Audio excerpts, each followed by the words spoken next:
उनको कोई दर्जा नहीं दिया जा रहा है, ना उन्हें राजकीय कर्मचारी का दर्जा दिया जा रहा है, ना उन्हें संविदा के कर्मचारियों का दर्जा दिया जा रहा है। और बार बार जब बात आ रही है कि उनको उनके अधिकार का पैसा मिले। आज सेविका सहायिका पर लाठीचार्ज और पूरी इस तरह से मांग कर क्यों नहीं बढ़ा रही है? आज सरकार को जवाब देना चाहिए। अपने सदस्य इनको परमानेंट कब किया जाएगा सर? कोई जवाब नहीं आया सर। ये तो नहीं, लोकहित के सवाल की अनदेखी हो रही है सर। कब किया जाएगा परमानेंट? नहीं, आप आंगनबाड़ी पर लाठीचार्ज होता है, कोई आवाज उठाता है अपना, उसकी आवाज बंद करने का प्रयास करती है। पूरे देश के आंगनवाड़ी वर्कर्स और हेल्पर्स साथियों, all India federation of anganwadi workers and helpers की तरफ से आप सबको मैं AR Sindhu, general secretary federation की नमस्कार। साथियों, आज हमारी फेडरेशन की एक delegation WCD minister Shrimati Annapurna Devi ji से मुलाकात किया है। ये डेलीगेशन को अपॉइंटमेंट दिला दिया था और हमारे साथ में आए थे कि doctor John Brittas, member of parliament Rajya Sabha CPIM, उन्होंने हमारे डेलीगेशन को लीड किया है। और ये मीटिंग में हमने पूरे देश के आंगनवाड़ी वर्कर्स और हेल्पर्स की सामने में आज के दिन में जो भी समस्याएं हैं उसके बारे में पूरा विस्तारित रूप से चर्चा किया। पौना घंटा हमारा डिस्कशन हुआ है और वो डिस्कशन के अंदर में जो additional secretary WCD Shri Gyanesh Bharti ji भी पार्टिसिपेट किया। और हमारे डेलीगेशन में मैं general secretary of anganwadi federation AR Sindhu और मेरे साथ में Anju Maini, treasurer anganwadi federation, Urmila Rawat, secretary all India federation और हरियाणा स्टेट जनरल सेक्रेटरी, और Amritpal Singh Kaur, working committee member और पंजाब आंगनवाड़ी मुलाजिम यूनियन की ट्रेजरर, हम लोग 4 लोग थे ये डिस्कशन में भाग लेने के लिए। हमने अपना पूरा मेमोरेंडम तैयार करके दिया था जो हमारे लॉन्ग पेंडिंग डिमांड्स है और अभी का तुरंत वाला सबसे ज्वलंत मुद्दा है, उसके लिए अलग अलग मेमोरेंडम भी दिया है। सबसे पहले हमने ये बात किया है कि ये ICDS का 50 साल पूरा हो रहा है और ये ICDS की 50 साल में हमारी जो स्कीम को मजबूत करने का और जो इसके अंदर में जो बुनियादी सेवाएं जनता तक पहुंचाने वाली आंगनवाड़ी वर्कर और हेल्पर की मान्यता देने की बात किया है। सबसे पहले जो मुद्दा था कि जो हमारी जो वेज के बारे में अभी जितना भी हमें जो केंद्र सरकार ने किया है आंगनवाड़ी वर्कर और हेल्पर्स के लिए जो मानदेय उनको कहना है और हम वेज बोलते हैं कि उसको बहुत ही नाम मात्र है और उसका अलग अलग पार्लियामेंट्री कमेटीज का कोर्ट का ऑर्डर तक आने के बाद में और 45वें श्रम सम्मेलन के बाद में भी इतने ही कम रखा है और उसको तुरंत बढ़ाने की आवश्यकता है। हमने ये बात को भी जोर देके बताया है कि 2018 के बाद में एक पैसा भी केंद्र सरकार की तरफ से नहीं बढ़ाया, 7 साल हो चुका है और ये सुप्रीम कोर्ट ने भी बताया है कि ये लोग जो है इनकी सेवाएं बहुत ही महत्वपूर्ण है और ये स्टैट्यूटरी काम करने वाले हैं और इसका वेज का निर्धारित करना जरूरी है। और गुजरात हाई कोर्ट का ऑर्डर का भी हमने जिक्र किया है कि कोर्ट ने बताया है कि इनको सरकारी कर्मचारी की दर्जा देना चाहिए और इसको रेगुलराइज करना चाहिए ग्रेड 3 और ग्रेड 4 कर्मचारी की तरफ। ये बात हमने उठाया था और हमने यही भी बात बताया है कि इसके अंदर सालाना वृद्धि नहीं है और जो है सीनियोरिटी के बेसिस पर कोई जो पुराने लोग भी है इतने सालों से काम कर रहे हैं और उनका कोई ज्यादा तनख्वाह भी नहीं है, तो इस बात को भी संज्ञान में लेना चाहिए। ये बात हमने रखा है और हमने ये भी रखा है कि वर्कर और हेल्पर के जो सैलरी के अंदर में जो अंदर है वो आधा ही है और ये बहुत ही जो ऐसा पैसा बढ़ता है तो ये अंदर बहुत ज्यादा हो रहा है और इसको भी देखने की जरूरत है। तो ये हेल्पर की पैसा अभी उसी के अनुकूल, ऐसा नहीं कि 50% ही हो जाए, उसका अनुकूल बढ़ाने की जरूरत है। और हमने ये जोर देके ये मांग रखा है कि ICDS का 50 साल अभी कंप्लीट होने वाला है और ये 2 अक्टूबर 2025 को, और इस दौरान जो अभी का जो WCD का एक पार्लियामेंट्री कमेटी है जो MPओं का अलग अलग पार्टी का, उनका एक सिफारिश भी आया है कि आंगनवाड़ी वर्कर हेल्पर की जो तनख्वाह है उसको डबल करना चाहिए। हमने उनसे ये मंत्री से मांग किया है कि 50 साल की ओकेशन में आंगनवाड़ी वर्कर हेल्पर की जो तनख्वाह है उसको पार्लियामेंट्री कमेटी के सिफारिश के अनुसार डबल करके घोषणा करना चाहिए 2 अक्टूबर 2025 से पहले। और हमने दूसरी ये बात किया है कि कोई सामाजिक सुरक्षा नहीं है आंगनवाड़ी वर्कर हेल्पर को, और जो भी नौकरी से निकल रहे हैं, रिटायर हो रहे हैं, उनके लिए केंद्र सरकार ने कोई भी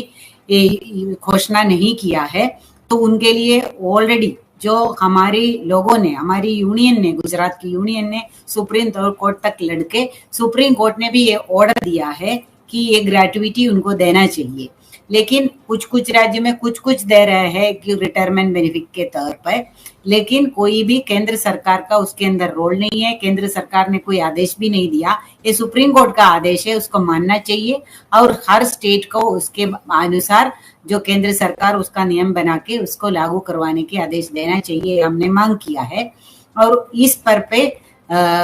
मंत्री जी का और जो सेक्रेटरी का ये था कि सुप्रीम कोर्ट ने ही ये ऑर्डर दिया तो इसको लागू करने के जो पूरा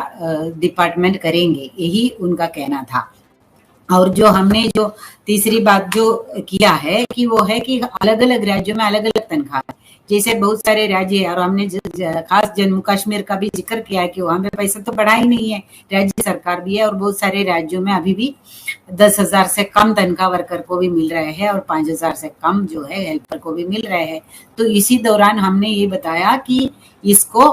हर स्टेट को एक जैसा कानून बनाना का जरूरत है, और वेज को भी लेके भी हो या सामाजिक सुरक्षा लाभ को भी लेके, तो उसको भी उन्होंने बोला है कि क्या कर सकते हैं कि उसको देखा जाएगा। और हमने ये भी बात किया है कि प्रोविडेंट फंड और ईएसआई जैसा सामाजिक सुरक्षा लाभ के लिए ईपीएफ के भी ये सिफारिश आया है ऐसा योजना बनाने के लिए, तो इसके लिए भी अपना डिपार्टमेंट को काम करना चाहिए, ये हमने मांग उठाया है। उन्होंने बोला कि क्या हो सकता है उसको देखते हुए उसको भी वो कंसिडर करेंगे, इन्होंने बताया है। और हमने ये भी बताया है कि कुछ चीजें हैं जिसके लिए कोई पैसे की जरूरत ही नहीं है, लेकिन उसके लिए नियम बनाने के लिए है और पूरा देश के अंदर में एक जैसा कानून बनाने के लिए है। जैसे प्रमोशन का बात है, वर्कर से प्रमोशन है जिसके अंदर में बहुत सारे जगह में एज का बार है या कुछ और राज्य सरकार उसके अंदर पाबंदियां लगा देते हैं, और हेल्पर से वर्कर का प्रमोशन का और भी ज्यादा खराब स्थिति है। हमने आज के दिन में जो पंजाब में होने वाले जो आंदोलन के बारे में भी बात किया है और बोला है कि ऐसा उल्टा सीधा कानून बना रहे हैं कि उसके अंदर में जैसे +2 पास होगा उसके बाद ही उनका सर्विस कंसिडर करेगा, ये तो उनके ऊपर में अत्याचार है। तो उन्होंने डिपार्टमेंट ने इन्होंने बोला है कि ऐसे जो चीजों के ऊपर में राज्यों में भी जो ऐसा चीजें हो रहा है उसके ऊपर में वो लोग कार्रवाई करेंगे और उसके लिए एक जैसा बनाने का उन्होंने आश्वासन दिया है, एक जैसा सर्विस रूल बनाने का, प्रमोशन को लेके बाकी चीजों को भी लेके तुरंत जो है उसको करने का हमने मांग किया है और ये पाबंदियां हटाने की भी मांग किया है। और हमने जो एक बुनियादी बात रखा है कि ये है कि जो एडिशनल वर्क है और आंगनवाड़ी के ऊपर में जो वर्कर के ऊपर में अन्य विभाग का बहुत सारे एडिशनल काम ले रहे हैं, और ये भी एक सबसे बड़ा ज्वलंत आज का मुद्दा है बीएलओ ड्यूटी। अभी ये जो इसके अंदर में इलेक्टोरल रोल बैठाने की भी ये जो बातें कर रहे हैं, इलेक्टोरल रोल को रिवाइज करने के लिए भी ड्यूटी आंगनवाड़ी वर्कर्स को दिया जा रहा है और उसके लिए प्रताड़ित भी किया जा रहा है। वो अलग अलग राज्यों में उसका भी आंदोलन चल रहा है। हमने ये बताया कि इसके बारे में अभी आपको कदम उठाना चाहिए और वो अगर करवाना है तो वो दूसरा काम आंगनवाड़ी का कर नहीं सकते हैं। उसको जैसा भी इलेक्शन कमीशन का भी रूल के अंदर में यही है कि इसको पूरा डेप्यूटेशन माना जाना चाहिए। तो इस तरीके से हमारी ऊपर में जो additional duty, non ICDS duty जो आईसीडीएस को प्रभावित करते हैं उसको हटाने के लिए मांग किया है। तो उन्होंने ये बताया कि उनके विभाग ने ऑलरेडी इलेक्शन कमीशन को लिखा है और वो बाद में भी और भी ज्यादा वो परस्यू करेंगे, ये वादा किया है कि वो भी ये चाहते हैं कि आंगनवाड़ी वर्कर बीएलओ को ड्यूटी ना करे क्योंकि वो आंगनवाड़ी की सेवाओं को प्रभावित करते हैं। और हम लोगों ने सबसे ज्यादा टाइम लेके सबसे विस्तारित रूप में जो चर्चा किया है आज के दिन में आंगनवाड़ी वर्कर का और आंगनवाड़ी सेंटर का और लाभार्थियों के सामने में जो सबसे बड़े ज्वलंत मुद्दा है वो एफआरएस, उसको लेके हम लोगों ने पूरा विस्तारित रूप से उनको समझाने की कोशिश किया। एक अलग सा मेमोरेंडम जिसके अंदर में आज के दिन में अलग अलग राज्यों में क्या क्या चल रहा है, मोबाइल कहाँ कहाँ नहीं दिया है और कितना पुराना मोबाइल कहीं चल रहा है, जहाँ नेटवर्क की समस्या है, जितने भी हमारे पास में हमने जो राज्यों से खबर इकट्ठा किया है उसको लेके हम लोगों ने उनको उसका भी चार्ट भी दिया है और ये बताया है कि ये जो मैंडेटरी एफआरएस माने कि इसको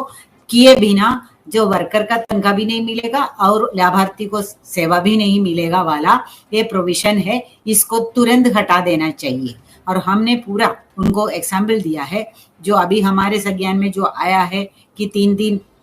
वर्कर का मौत हुआ है और बहुत सारे लोग बीमार हो रहे हैं, काफी लोग इस्तीफा देके चले जा रहे हैं और इस तरीके का जो दबाव जो नीचे तक बनाया हुआ है आंगनवाड़ी वर्कर की जिंदगी नरक बना दिया है। और आंगनवाड़ी केंद्र के अंदर में ये मोबाइल के अलावा कोई काम ही नहीं हो रहा है और बच्चे तक शिकायत कर रहे हैं कि टीचर हमारा तरफ देखते भी नहीं है कि हमेशा मोबाइल में रहते हैं। और जो इस तरीके का जो और उसका जो डेट तय करके लोगों को प्रताड़ित करने के बारे में उनको बताया और मंत्री ने तो बहुत काफी अनुभवपूर्ण तरीके से हमारा बात सुना है और उन्होंने ये बताया कि ये समस्याएं हैं। ये सेक्रेटरी को भी उसको मानना पड़ा कि ऐसा ऐसा समस्याएं हैं और जो बोला कि ये वन टाइम का प्रॉब्लम है। हमने बोला कि ऐसा वन टाइम का नहीं है और ये लाभार्थी जो वंचित हो रहा है, कोई प्रवासी है उसके पास में जो मोबाइल आधार से लिंक है और वो ओटीपी उसमें नहीं जा रहे और मोबाइल नंबर चेंज हो गया, इस तरीके से काफी लाभार्थी इसमें से वंचित हो रहा है, वो भी हमने उनको बताया है। और हमने बोला कि जो भी है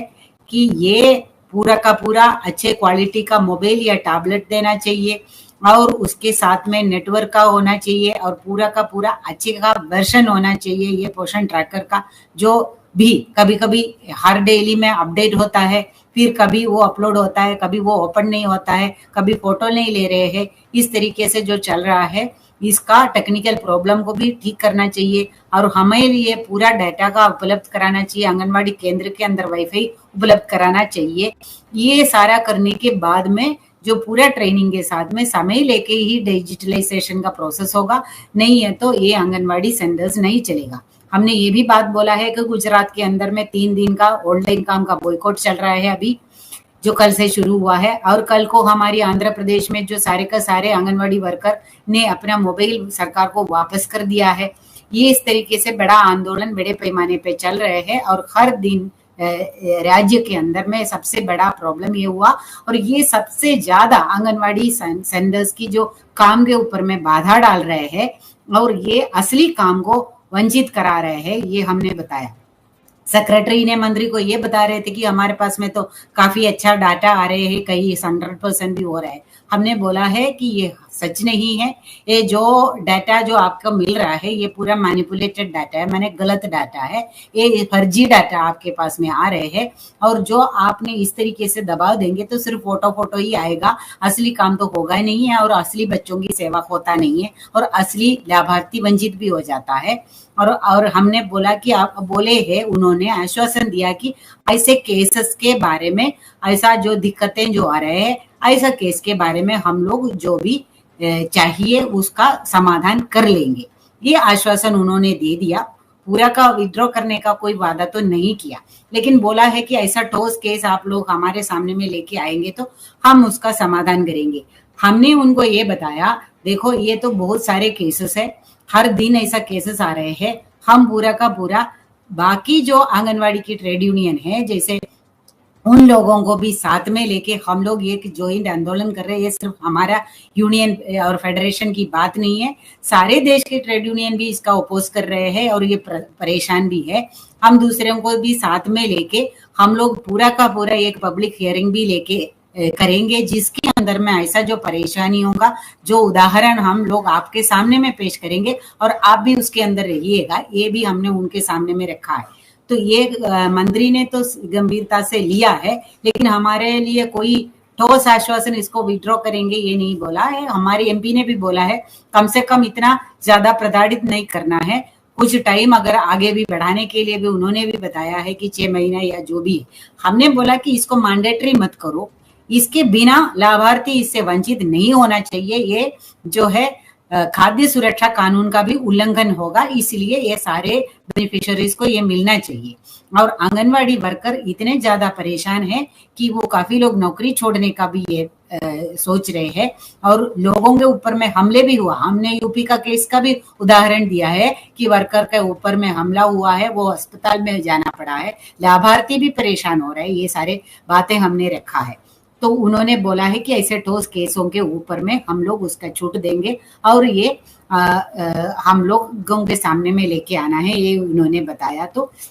इतना आश्वासन हुआ है और इससे हमें ये लग रहा है क्योंकि कोई ठोस ऐसा नहीं कि पैसा बढ़ाने का या एक ही चीज में ठोस आश्वासन दिया है कि वो बोला है सुप्रीम कोर्ट का आदेश है तो हम ग्रेट्युटी के बारे में कुछ ऑर्डर करेंगे। बाकी चीजों के बारे में भी जो प्रमोशन सहित जो चीजें हैं जिसके अंदर पैसे का कोई ये नहीं है, तो उन चीजों के बारे में हम लोगों से अलग सा भी कोई चर्चा करके सेक्रेटरी लेवल पे उसका ऊपर में भी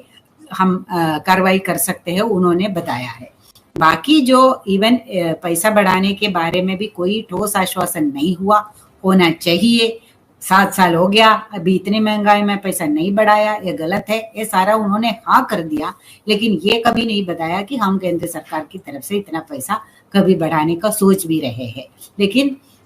हमारा जो है देश के आंगनवाड़ी वर्कर्स और हेल्पर्स से ये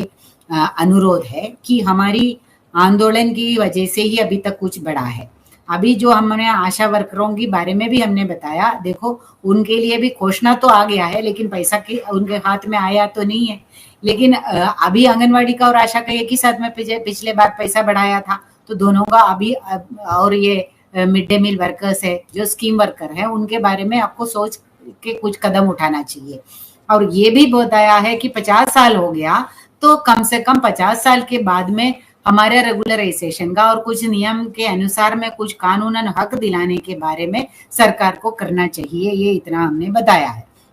और अभी हमारी ये है कि अभी तक जो भी बढ़ाया है ये 9 जुलाई का हड़ताल का असर है कि मंत्री अभी तक तो हमारा अपॉइंटमेंट नहीं दे रहे थे, अभी तक कोई सेक्रेटरी भी अपॉइंटमेंट नहीं दे रहे थे। कितने बार में चिट्ठी लिखा, कितने बार में प्रदर्शन किया, तो वो अभी नहीं मिल रहे थे, तो वो मिलने पे मजबूर हो गया है। ये हमारी आंदोलन की बदौलत है। और उन्होंने हाँ भी कर दिया है कि हर चीज के बारे में आश्वासन नहीं दिया तो भी हाँ ये समस्याएं जेन्युइन है, कुछ करना चाहिए, ये भी बताया है। ये भी हमारी आंदोलन की बदौलत है, क्योंकि पिछले सरकार में भी पिछले मंत्री ने भी कभी ये माना नहीं था कि हमारा इतना समस्या यही है। और ये मोबाइल के बारे में उन्होंने एक चीज और बताया कि केंद्र सरकार ने ये मोबाइल का जो मोबाइल सरकार खरीद के देने के जगह में पैसा देने का प्रोविजन कर दिया है। आंगनवाड़ी वर्कर के खाते में 10,800 रुपया देने का केंद्र सरकार ने अनुमति दे दिया, तो मोबाइल तो वो खुद खरीद सकते हैं, ये प्रोविजन उन्होंने कर दिया, ये बताया। ये भी हमारी आंदोलन की बदौलत है। और ये ग्रेट्युटी के बारे में भी है, ये भी हमारी आंदोलन के बदौलत है। तो आने वाले दिनों में ये 9 जुलाई का जो जोश लेके 9 जुलाई के अंदर में सबसे ज्यादा संख्या में आंगनवाड़ी वर्कर हेल्पर सड़क में उतरे हैं, आंदोलन में आए हैं। अभी तक का हमारा सारा रिकॉर्ड उसके अंदर में आंदोलन में शामिल हुए हैं लोग। तो उसका जोश लेके अभी के जो अलग अलग राज्यों में जो आंदोलन कर रहे हैं उसको और ज्यादा तीव्र करना चाहिए। राज्य सरकारों के ऊपर में भी ये दबाव बनाना चाहिए कि वो लोग भी ओपोज करें, वो लोग भी विरोध करें। और हमने ये भी बताया कि अलग अलग राज्य में केंद्र सरकार का हिस्से का किराया है, वेतन है, ये सारे चीज भी नहीं आ रहे हैं, तो उसके लिए भी तुरंत उसका पैसा भी देना चाहिए, ये भी हमने मांग किया है। और हमने ये आने वाले दिनों में कि FRS के खिलाफ में जो हमारी आंगनवाड़ी वर्कर को प्रताड़ित कर रहा है और जो हमारे लाभार्थियों को अपनी सेवाओं से जो उनका कानूनन हक है उससे वंचित करते हैं, उसके खिलाफ में आंदोलन को अभी तेज करनी चाहिए। हमारी फेडरेशन ने उनकी वर्किंग कमेटी जो अभी हाल ही में गुजरात की सोमनाथ में हुआ था, तो वहां पे हमने ये फैसला किया है कि आने वाले 21 तारीख को हम पूरे देश भर में जो जिले का या ब्लॉक लेवल पे अपने राज्य में जो तय कर रहे हैं उसके अनुसार एफआरएस के खिलाफ में बहुत बड़ा आंदोलन करेंगे और सरकार को चिट्ठी लिखेंगे। और उससे पहले जो हर एक अपनी आंगनबाड़ी वर्कर अपने लाभार्थियों से, अपने चुने हुए जनप्रतिनिधियों से, चाहे पंच हो, सरपंच हो, एमएलए हो, एमएलसी हो या एमपी हो, वो सबको पास में इसका मेमोरेंडम दे, ये जो एफआरएस है ये आंगनबाड़ी को खत्म करने के लिए लेके आया है। तो उसके विरोध में उन लोगों से भी चिट्ठी लिखवाइएगा और जो सरकार के ऊपर में प्रेशर बनाने की जरूरत है। और वो सारा चिट्ठी लेके हम 21 तारीख को देश भर में प्रदर्शन करेंगे, काला दिवस मनाएंगे। तो देश भर में 21 अगस्त को काला दिवस मनाएंगे आंगनवाड़ी फेडरेशन। तो उसके आगे वाले दिनों में हमने ये आईसीडीएस को 50 साल के ऊपर में भी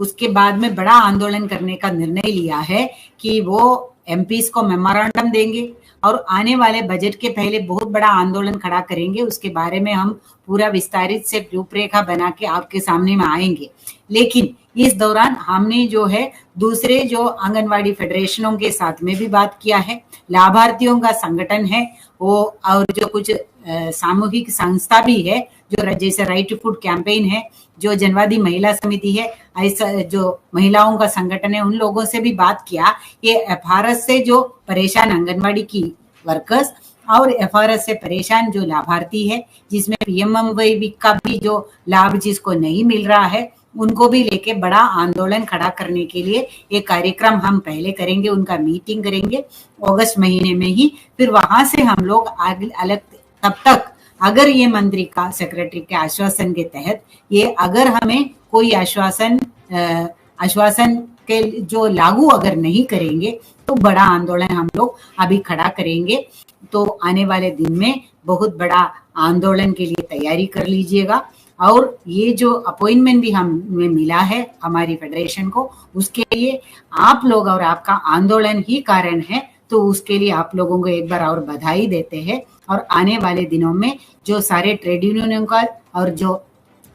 किसान संगठनों ने मिलके भी भारत जोड़ो आंदोलन के लिए 13 अगस्त का प्रदर्शन भी करेंगे। उसके अंदर भी हमारे अपने मुद्दे लेके आपको सड़क में उतरने की जरूरत है। और हर एक आंदोलन में, चाहे ट्रेड यूनियन का हो या किसी का भी हो, कि